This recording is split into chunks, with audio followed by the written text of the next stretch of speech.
I always do this. I end up over planning, adding more curriculum than I need to, and I end up not being able to do it all, or maybe a certain curriculum doesn't fit the season of life that we are in at the moment. We definitely had wins this school year and definitely things that did not work out. So in today's video, I'm going to be sharing our end of year homeschool review for the 2021-2022 school year. So if you're interested, just keep on watching.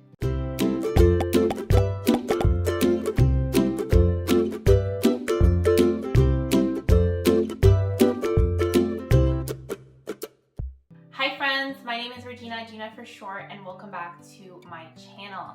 In today's video, like I said, I'm going to be giving you our end of year homeschool review. If it is your first time here, welcome. I am a homeschool mom of 3 kids. I actually work full time and I homeschool, and we are also a bilingual family. So I wanted to throw that out there because I've been meeting a lot of bilingual families, and I've just been making so much connections with other homeschool moms and moms that speak a second language. So I did want to put that out there that we are bilingual. You like homeschool content, motherhood, lifestyle, and anything in between, consider subscribing to the channel. So let's get into my homeschool end of year review for the 2021-2022 school year. Overall, I do think it was a successful year for us, but there were definitely things that we did not use this year just due to the season of life that I'm in. I did choose my curriculum before knowing that I had to go back to work. So there were definitely things that I was considering using, and I thought that I was gonna be home full time, but that did not happen. Just with everything going on in Canada, with mandates, with this and that, you know the whole story. The world has been a bit crazy.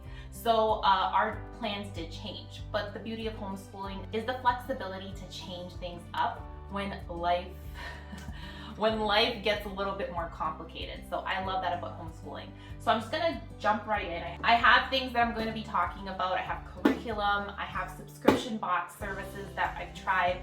I'm gonna be talking about a good amount of stuff, so I'm just gonna get right into it so this video won't be super long. So for reference, I have a 2nd grader that's going to be going to the 3rd grade in September. We start our homeschool year in September here in Canada.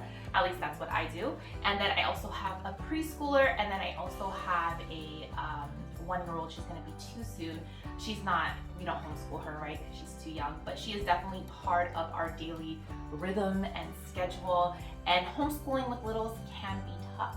Okay, so first things first. Okay, I'm gonna talk about core curriculum first. For my 2nd grader, we use the level 2 of The Good and the Beautiful, their language arts. This is the old edition. They're coming out with the new edition, so I'm not gonna go get into too much detail because I know a lot of moms are going to be using the new edition. The new edition hasn't come out yet, but we use the language arts for my son. I have a whole video sharing with you how we do a lesson, things that we like about this language arts program and whatnot, but it was a really good fit for us. It's kind of falling apart already here. Oh, I have a highlighter. I feel like my son has improved in his writing, his reading. I like that this is an all-in-one curriculum. It makes my life so much easier in the sense of teaching Nicholas. This just really works for me because I am a working homeschool mom, and this just has made our life so much easier. I'm happy with it. If you do have the old edition, don't kind of think that you need the new edition for your homeschool to be successful. If you've gotten the old edition already, I will be making a video comparing both of these editions together, the old and the new, so stay tuned for that. That's something that I do want to get up on my channel, and hopefully I'm able to. But it comes with also the readers. There's a shared reader and a personal reader. I really like these readers. The last story of George Washington Carver was so nice. I really enjoyed this shared reader. I definitely like the level 2 readers more than I did the level 1 readers, and because we did level 1 last year. But you also get phonics cards with the Good and the Beautiful's language arts program card. I mean, I don't love the phonics cards. I like them. I don't love them. I'm not in love with how we do phonics with the Good and the Beautiful. And I don't know.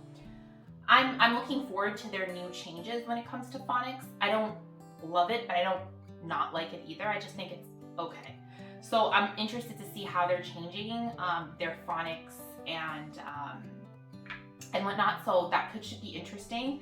They also have spelling rules cards that you can purchase like on the side, and I got that, and I actually really love these spelling rules.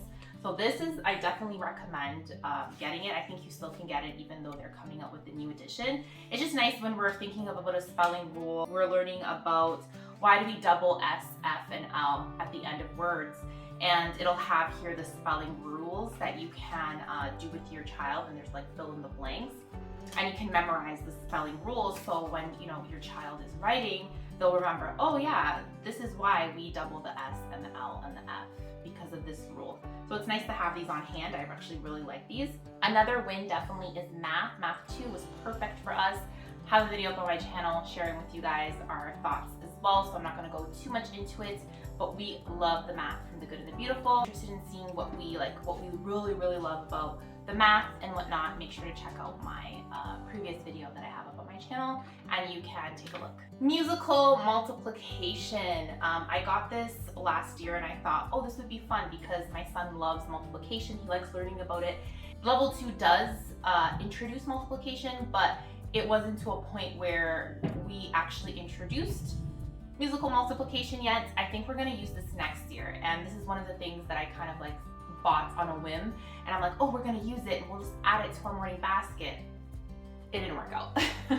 We did not use this year, but that's okay. We're probably going to use it for level 3 when we do grade 3, because he is going to get more into multiplication. I think this is going to come in handy. So I'm not writing this off 100%. I didn't even give it a fair shot. Just season of life, right? So we'll see what happens. Another thing that I really like adding into our homeschool is a little bit of supplementing when it comes to math, just especially for like Canadian money and that kind of stuff. There's just some Canadian concepts that are a bit different when it comes to math, and I use the Canadian Curriculum Press just to add a little bit of extra practice, and Nicholas finished this off. And this is time and Canadian money, and I like that it includes time because I feel like Nicholas needed a bit of extra practice when it came to time, and this offered that extra practice that he needed. Sometimes adding just a little bit more just works for us in our homeschool, so I definitely like this. Definitely a win in our homeschool. Okay, let's get into morning basket time, guys. Morning basket was not good this year. Because I am working, I kind of left that for my husband morning time. And one of the things that always got done in our morning basket is Bible time and our Bible memory verses. We've always done that. But everything else that's included in our morning basket time did not get done. And I just think it's because we're kind of going through a transition of me going back to work, and it just kind of got lost. But we did do our Bible time and our family devotional time. And so the 3 devotionals that we completed this year is the Indescribable devotional, and this is all written by Louis Giglio. There is How Great Is Our God. So we finished off this one. And then The Wonder of Creation. So all 3 of these we finished. And what I liked about it is that it includes science. So for science, because my kids are so young, sometimes we would learn about a certain topic, like such as volcanoes. And for that week, we would just focus on volcanoes. We would read books on volcanoes, watch documentaries.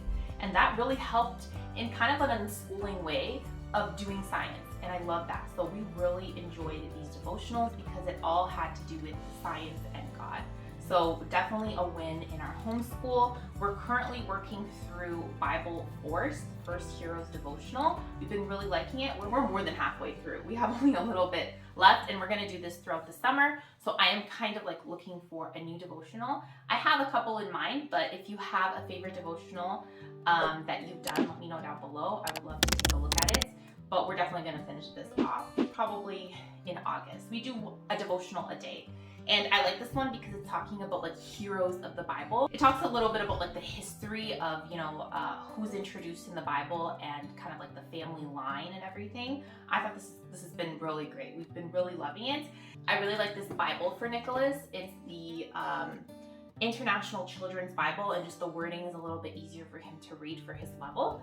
So he's always like, we're working on, him getting to know where are, the chapters in the Bible. And he always, whenever we do a devotional, he always gets his Bible and he reads one of the he reads some passages for us. So that's definitely a win. We love that Bible. And another thing that he does on his own time, he always reads a devotional a day. And this is the Devotions for Beginning Readers. And there's a lot of devotionals in here. I think he's like halfway through it. And it usually has a Bible verse up top. It has today's word, and then it has a little reading and a prayer. So it's really nice for the child to read, and it's very simple. This is below his level of reading, but I like it because he can understand what he's reading, and it's something that he could just do one-on-one. It's his personal time with God, you know? So I really like that. And then another win for us was definitely our Bible memory verses. Since January, we've been learning a Bible verse a week, and it's just been wonderful. My preschooler does it, my older son does it as well, my second grader, and then also my daughter. She kind of like repeats the Bible verses. So how it looks like is that it has a Bible verse. Okay, you have just just in text here. You have it here kind of like for the child to color it if you want them to. So let me show you one that's kind of colored. We usually don't color it. We just kind of do the Bible verse every single day, morning and night. And we repeat the Bible verses, and the kids, I think they know probably around, I want to say like 30 Bible verses right now that we've known. Maybe under 30, 25 to 30 Bible verses. And I'm just surprised at how much they're retaining these Bible verses. It's really fun to do as a family. I got this from Christian book, and I've had it for a long time, since Nicholas was in kindergarten, and we always pick it back up, and this year we've been really sticking to it. So that's definitely been a win in our morning basket time and our Bible time. So okay, something that really did not work this year, and I'm so sad it didn't, was poetry. Poetry did not work this year for us because I wasn't doing morning basket with my kids, and my husband does not like poetry that much. So it did not work out. The past years that we did poetry, it really worked out well. This year, not so much. I have the Sing a Song of Seasons, a nature poem for each day of the year, and I love this book. I actually love this poetry book. It's big, it's beautiful. It has the most beautiful illustrations ever. It's falling apart a little bit because we used it a lot the past years, but this year we didn't pick it up too much, and just because of the season of life that we're in, it just didn't work out. But I'm sure that our poetry will pick up back up. So I have this one, Sing a Song of Seasons. I really like this one.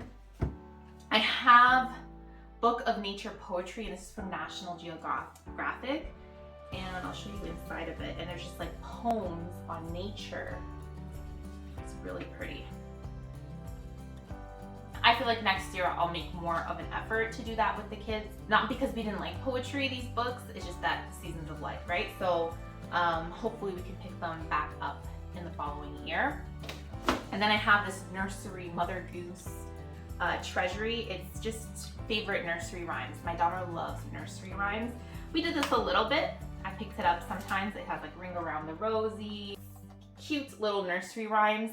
And this kind of goes with the poetry kind of theme. I really like this book. I got it at Walmart, like it was in the discounted section, and I like it, but we just didn't pick it up as much as I wanted to. But hopefully next year, hopefully it'll be more of a poetry kind of season for us. Just this year it wasn't. Another thing that did not work out this year, and that's because this is usually part of my morning basket time, was calendar time. Calendar time got left behind. I actually have a huge board here in my homeschool space, and it had our calendar, and I'll show you a little pop-ups here. I had a really beautiful calendar system going on for Nicholas, and it just didn't work out this year. I think we got a little bit bored with it, but also I was using the homeschool space as my office, so the kids couldn't come in here as much. My office is not here anymore. I moved it into the guest bedroom now, so the kids are coming in a little bit more, but this just didn't work for us this year. It's a very cute calendar system. I just think we got a little bit bored with it, and I feel like we had to change things up a bit, and it just didn't work out. It's not that we didn't like it previous years, it's just that sometimes doing the same thing over and over again, it gets a little bit tiring. I think that's what happened, and I think that Nicholas is not in that. He already knows his days of the week. He knows his months of the year, and I think he's just more learning about like mastering, like spelling them 100%. He's almost there. But I think it's more that, like, you know, that we're focusing on. And then for Michael, my preschooler, is we do focus on it. And I love this Melissa and Doug calendar. The reason why this did not work out for us is because of my daughter. She just loves throwing the pieces around, and it just drove me crazy losing these pieces, and I finally got them all. I finally found them all again, and I'm like, you know what, I'm putting this away until she's a little bit older. And if I do this with my preschooler, it's just one-on-one without my daughter there. But because I put it up high, somewhere where we can't really reach for it, we ended up forgetting about it. So we've just been singing songs more on like YouTube about, like, you know, days of the week, months of the year, seasons, and that kind of stuff. We've just been doing YouTube videos because it's gonna get messy and it's just much easier. So part of our morning basket time, we usually do this, but we didn't reach for it as much as I wanted to. But it's definitely something that we've loved and I've done with my son since he's been in kindergarten. So another thing that's part of our morning basket time is art and languages. So we are in Canada, and our second language is French here. And originally I wanted to get a tutor for Nicholas, and I wanted something face-to-face just because I feel it's a bit easier when it's face-to-face opposed to like on a computer. And because of the pandemic, we weren't able to do that. So I tried to do like the online thing, and it just didn't work out either. I have French books here that I've like purchased in the past, and it just didn't get done, guys. French was not a good year for us for French, and it is what it is. Hopefully we're going to be able to get more back in person, and maybe I can get like a tutor for him. I don't know. I'm not going to put too much emphasis on it yet, but we'll see what happens. I really would love Nicholas to learn French, but I'm kind of like stuck on, you know, how can I do that with him? I know there's some awesome apps and some programs out there that maybe I could take a look at, but let me know if there is anything that you really like for a second language, and just let me know. And if you didn't know, we speak Portuguese here. So my husband's Brazilian, I speak fluent in Portuguese because my mom's Brazilian, my dad's Portuguese, and we have a big mix of different cultures, including Angola. Angola speaks Portuguese as well. So we speak Portuguese, that's our second language. And I do think that Nicholas has improved a lot in his Portuguese. Michael's also picking it up really well as well, but I struggle with Portuguese sometimes because it's not my first language, it's my second language. But my husband's is his first language, so he shouldn't be struggling as much as me. But just because we're in Canada, we speak English, sometimes we forget to speak Portuguese. We are getting a bit better at it, and we have a lot of books that we have for the kids. One of their favorites this year was O Gato Comeu. And you can get all these books that I'm going to show you, you can get on Amazon. And I love this one right here. My daughter loves this one. My preschooler, Michael, he loves it too. So I read a lot of Portuguese books. I try to speak in Portuguese when we can, but the best way for your child to learn Portuguese is for them to speak it, you know, in the family. And it's all on us, like my husband and I, but it is a struggle. So if you are struggling with a second language and your child isn't picking it up, it can be a struggle. And I'm thinking, because I have seen other curriculums out there in Portuguese, but it's just too basic because my kids already know that.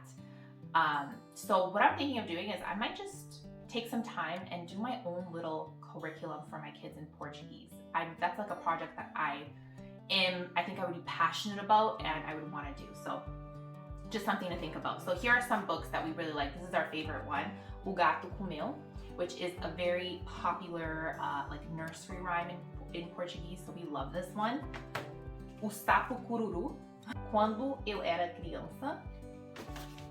A Menina que Adorava Falar em Português.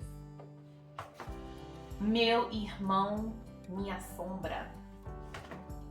A Canoa Virou. O Passarinho na Gaiola. Pintinho Amarelinho.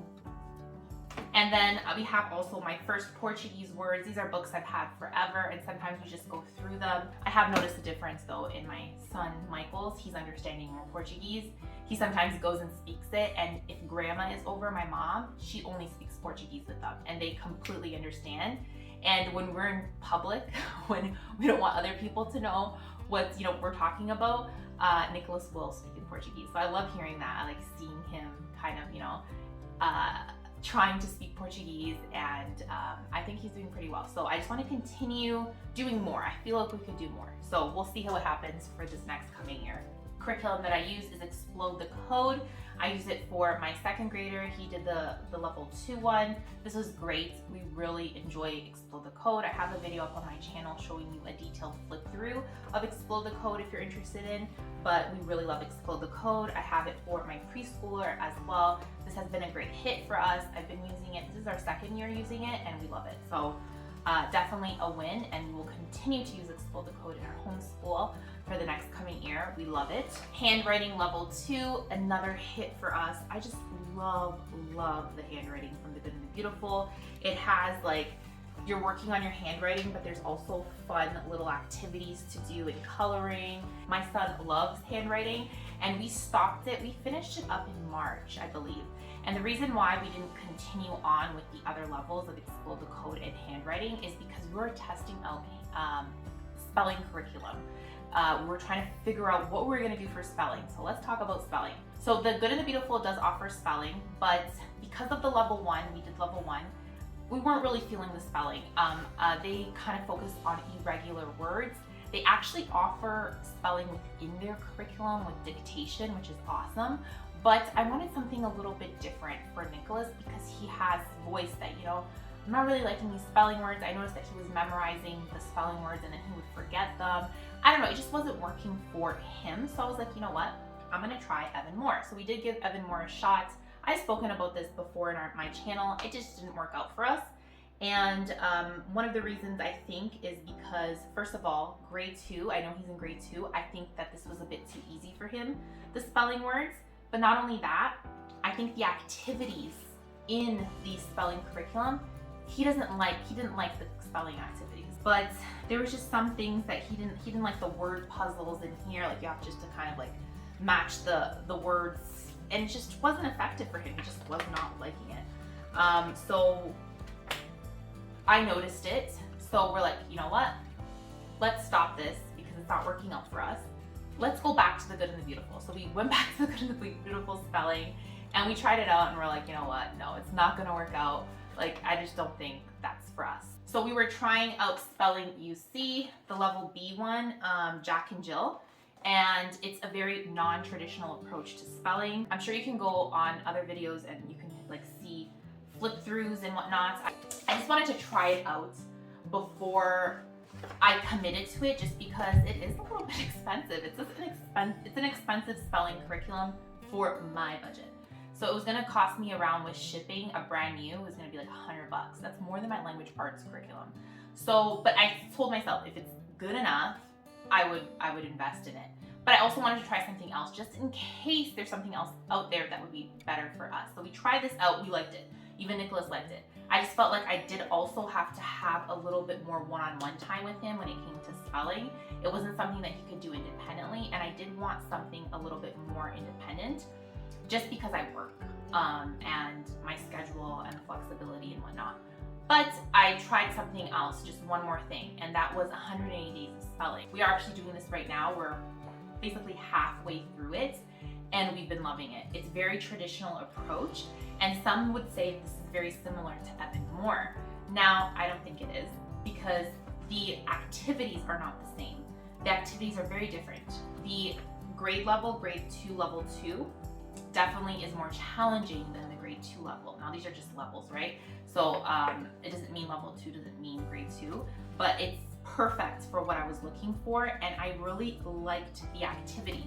There's some fill in the blanks, there's synonyms and antonyms, there is, you know, putting the spelling words into categories, alphabetical order, verb tenses, inflectional endings. There's just like a lot of different things that they're learning, and I feel like everything has a purpose. Like and it goes so well with my language arts curriculum that I thought this, like, wow, this is really good. And I love the spelling list and how they explain to you why, you know, week 30, why are we focusing on these words, you know? And I just felt like it was a really good fit for Nicholas, and he really likes it too. He can do it completely independently, and then we go over it every Friday. We have a spelling test, and it's been working wonderful for us. I really love 180 Days of Spelling, and I also think Spelling You See is a very great curriculum, especially if you're looking for that non-traditional approach, because I understand why moms love this curriculum. It's a good curriculum. But I think we're gonna go with 180 Days of Spelling, and we're continuing to do it over the summer just because we had a late start with finding our spelling curriculum. So we're just doing that on the side for summer, and it's been working really well. So definitely a win. Geography, we were doing the DK second grade geography, and we've been really liking it. Super simple, guys. Like we have a little reading. Usually there's like a little reading, and then there's like a little activity to do with mapping. Sometimes about continents. You learn about the states, physical maps. We learn about road maps, just different types of maps and whatnot. And we really like it. Like adding this to my language arts curriculum that also includes geography, and I love actually the geography that's included in The Good and the Beautiful. I think it's perfect. It's a lot of fun, and just adding this, it literally takes us like 10 minutes to do like one little worksheet or less. I just feel like it just gives us that little extra that we need. We love geography. As you can see, we have like our nice world map here, and we use this all the time. Another thing that I've been doing with Nicholas, I feel like this video is all over the place. I should have prepared better, but I'm just like grabbing stuff from my card as I go. So what we did this year is we just been doing a lot of like journal entries and stuff like that. So I have this little journal dinosaur book that I just got from Amazon, and 3 times a week he would just like write about something. He would put the date up top, he would write a little couple of sentences. I'm not even looking for, I'm not looking for an essay. I'm just looking for a couple of sentences so he can focus on his writing and creative writing and that kind of stuff, and that's all. So we've been doing that, and he's been really liking it. What I do is that he'll pick something that maybe he'll read about in a book. I have these like drawing images books from The Good and the Beautiful, and I have this one as well. It's not from The Good and the Beautiful, but like flying vehicles, and it tells you how to like step by step to draw stuff. So he could draw it, and then he can just write something about maybe a helicopter, or about a plane, or a hang glider, anything that he wants. He could just pick something to draw, and he can write about it. And that's basically what we've been doing for more like creative writing. And it's not something so serious. We're gonna continue doing this over the summer and just continue with his creative writing and get him to love writing a little bit, Let's talk about typing. That's one of the things that we wanted to do this year. I have the typing books from The Good and the Beautiful. I have typing 2, typing 3.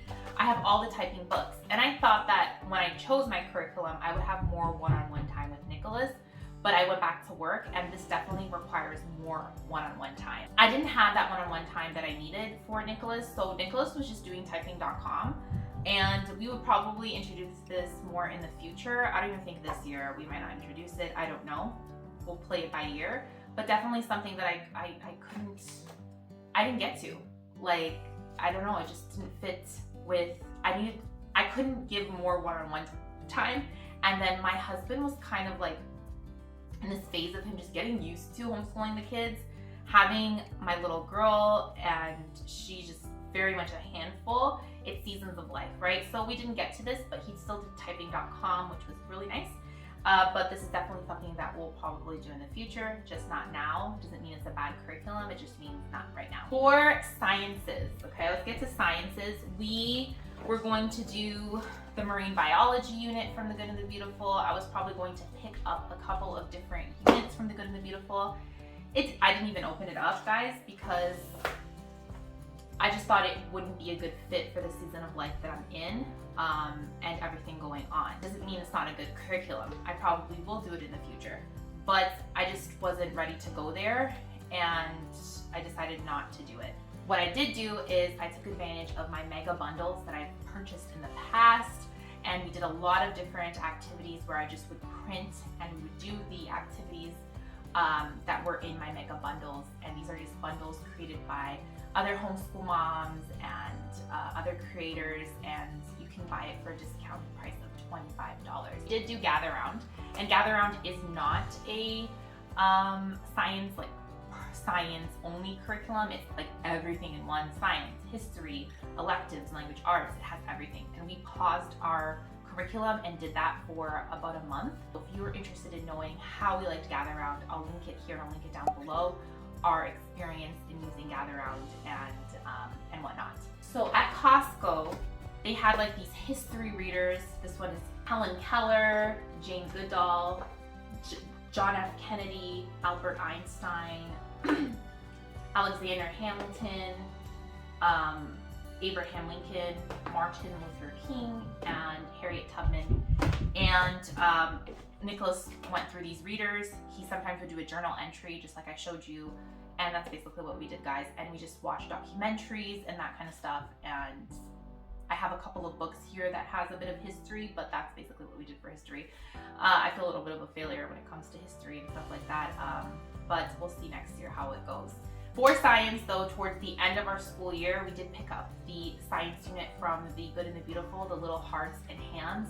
Love it. We've been doing it in our homeschool even throughout the summer. It's been so fun and we've been loving it. I have a video up on my channel sharing with you a detailed flip through. I have a video up on my channel sharing with you guys a lesson with us. We love it. So I've been doing this, and I've also been doing the science unit from The Good and the Beautiful, their safety unit. I have a flip through as well on my channel, but that's something that we're doing slowly.